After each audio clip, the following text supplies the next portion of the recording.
apa yang dijelaskan oleh para sahabat dari keterangan Nabi Sallallahu Alaihi Wasallam, ya, ketika mereka jelaskan itu, maka silahkan kita pilih sesuai ikhtiar kita, tapi jangan keluar dari pakem penjelasan mereka. Itu maksudnya. Ya, boleh jadi tadi ada Bismillahirrahmanirrahim, ada misalnya 3-4 cara, dijaharkan, disirkan, dibaca, ya, dengan keras, tidak dibaca dengan silent, tidak dibaca sama sekali, yang keempat dibaca jaharkan pertama, selanjutnya tidak, ya kan? Dapat kita semua riwayat itu dari para sahabat terkumpul. Lalu kita pilih salah satu, karena nggak mungkin kita praktekkan keempat-empatnya. Ya, Bismillahirrahmanirrahim, Bismillahirrahmanirrahim, nggak dibaca sama sekali. Nggak mungkin kan? Kan? Pilih salah satu. Itu yang dimaksudkan. Silahkan kita pilih sesuai dengan kadar keilmuan kita. Kita dapatkan yang nyaman untuk bisa kita praktekkan, tapi tidak keluar dari ketentuan itu. Jadi jangan bikin logika sendiri, ya kan? Ya.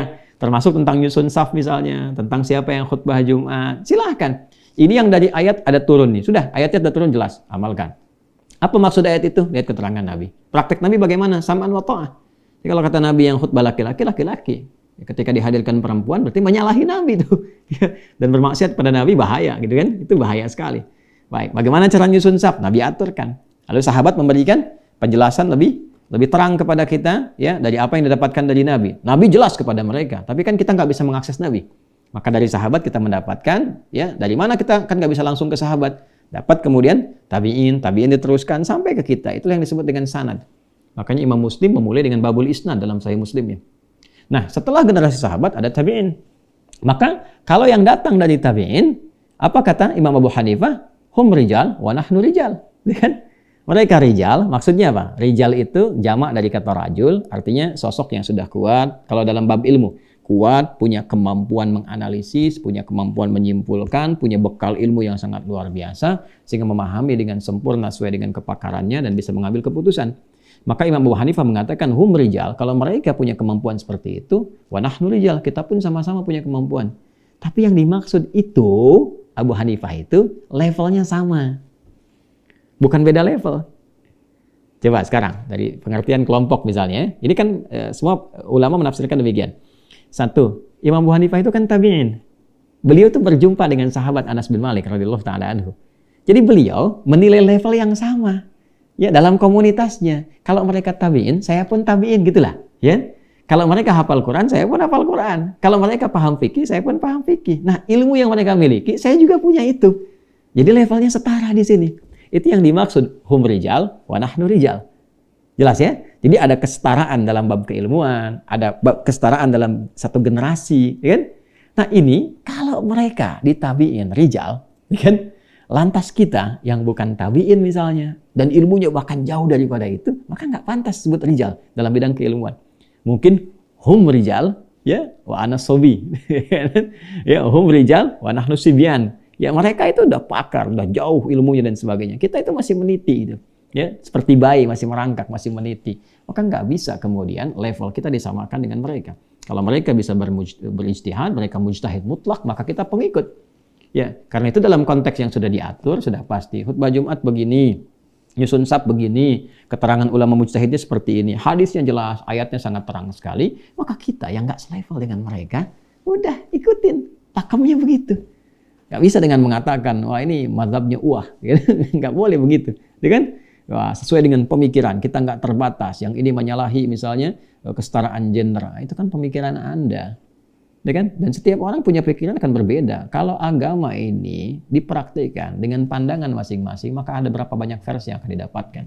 Justru Allah memberikan rahmat kepada kita dengan sesuatu yang sudah terjaga, manhaj dan madhab untuk kita memilih yang sesuai kemudahan, tapi pakemnya telah diatur untuk menjaga ketertiban umat ini dalam menyembah Allah, dalam beribadah, sekaligus menjaga orisinalitas agama ini, sekaligus menunjukkan kebenaran Islam yang dengan itu berpeluang setiap hamba mengenal Allah lebih dekat dan berpotensi menjadi taat dan pulang dalam keadaan husnul khatimah. Jadi itulah manhaj, itulah madhab. Dalam konteks beragama, kita harus menempatkan dengan cara yang baik. Ya, kalau mau ditarik ke konteks yang lain sesuai kepakaran boleh-boleh saja. Misal, ya, saya ingin mengikuti madhabnya Pak Habibie dalam membuat pesawat, boleh. Kalimat itu boleh, karena Pak Habibie kan punya cara pandang, punya pilihan, kepakaran di bidang A. Anda pengen ikuti, boleh. Ya, madhab dalam pembuatan pesawat.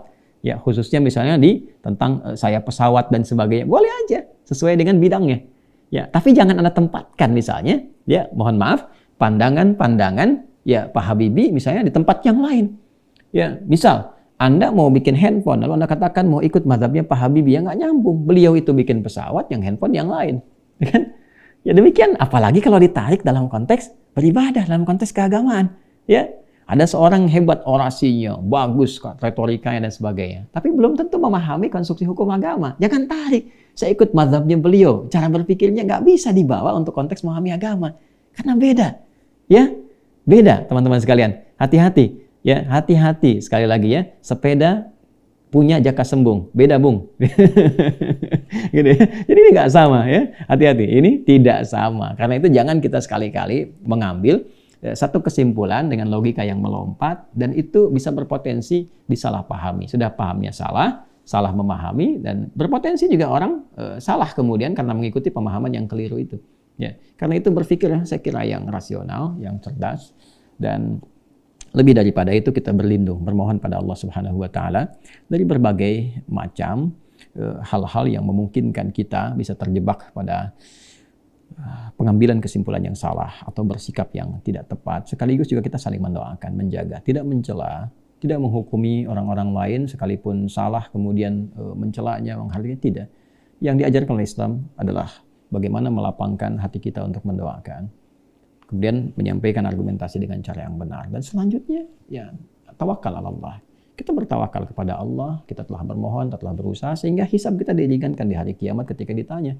Ketika kawanmu punya pemikiran yang keliru, apa yang kau lakukan? Kita jawab, ya Allah, saya sudah berdoa kepadamu seperti engkau juga ketahui.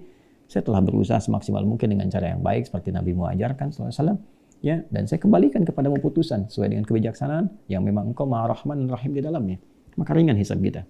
Ya, apatah kalau terbuka saat dihisab ternyata sibuk dengan mencela, sibuk dengan menjatuhkan, maka lebih baik kita mendoakan dan memberikan pencerahan-pencerahan yang mulia. Itu gambaran pertama. Yang kedua, kita juga mesti waspada dengan hadis-hadis Nabi SAW yang mengisyaratkan bahwa akan ada masa-masa munculnya atau bahkan dimunculkan. Jadi kalau muncul itu tiba, kalau dimunculkan ya diciptakan, dikreasikan berbagai macam persoalan-persoalan yang mengganggu keberagamaan kita dengan cara yang baik, ya, dan membawa suasana gangguan itu ya kepada konteks-konteks baik persaingan dalam konteks berkehidupan, persaingan dalam konteks kedudukan dan sebagainya. Maka saya pun memberikan nasihat kepada teman-teman untuk yang bertugas ya di berbagai macam ragam tugas kehidupan berbangsa, bernegara, termasuk para ulama ya, kita semua juga untuk menjaga stabilitas, menjaga kebaikan. Kalau bisa dilakukan dengan cara yang baik, tidak harus memunculkan hal-hal yang tidak tepat, yang mengganggu keteduhan, kedamaian, ketentraman, yang semua itu hanya menyebabkan mafsadat, sesuatu yang rusak dan juga berpotensi memecah belah sesuatu yang telah kita sulam untuk menjadi lebih baik, bersatu dalam kebaikan. Tentu kita husnudzan, terus berdoa, terus menjaga kebaikan dan tentunya mudah-mudahan istiqomah sampai kita kembali pada Allah Subhanahu wa taala. Demikian madhab dan manhaj ya kita sudah pahami dengan baik, bisa menempatkan dengan baik. Jadi kalau ingin jadi orator, ingin jadi diplomat ulung, ingin jadi pemimpin yang hebat dalam konteks kebangsaan, ya kenegaraan, maka silakan madhab Bung Karno. Ini kan kalau ada yang ingin pintar membuat pesawat, ya begawan, ya di bidang-bidang misalnya terkait dengan tadi dirgantara dan sebagainya, silahkan ada madhab Habibie misalnya kan, ya bagi orang-orang yang ingin pakar di bidang-bidang tertentu silahkan seperti yang tadi saya sampaikan. Tapi kalau beragama sudah jelas madhabnya sudah diatur, ya ada madhab Hambali, madhab Syafi'i, madhab Maliki, madhab Hanafi, yang semua itu disusun berdasarkan kepakaran-kepakaran, konstruksi yang jelas, pakem-pakem yang telah terukur, sekali lagi dengan hikmah untuk menjaga kebenaran Islam, orisinalitas ajarannya, dan juga kesatuan dalam penghambaan kita kepada Allah Subhanahu wa taala.